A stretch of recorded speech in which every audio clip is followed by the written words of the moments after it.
Friends Bhadrachalam లొకేషన్కి వచ్చాము. మరి చూపిస్తున్నా చూడండి.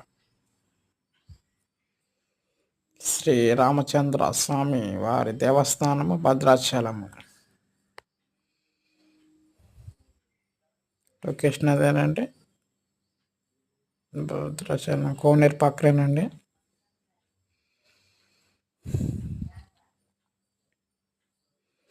శ్రీరాముడు జన్మించింది, శ్రీరాముడు పట్టాభిషేకం చేసింది భద్రాచలంలోనండి. లొకేషన్ అదేనండి, పైకి వెళ్తే సరిపోతే ఆడ లొకేషన్ ఉండేది. బొమ్మలు, రకరకాల షాపింగ్ మాల్స్, మరికొన్ని వీడియోలతో మేము ముందుకు వస్తానండి. Bye, hi friend. సబ్స్క్రైబ్ చేసుకుని మీకు బాగా మనస్ఫూర్తిగా కోరుకుంటున్నానండి.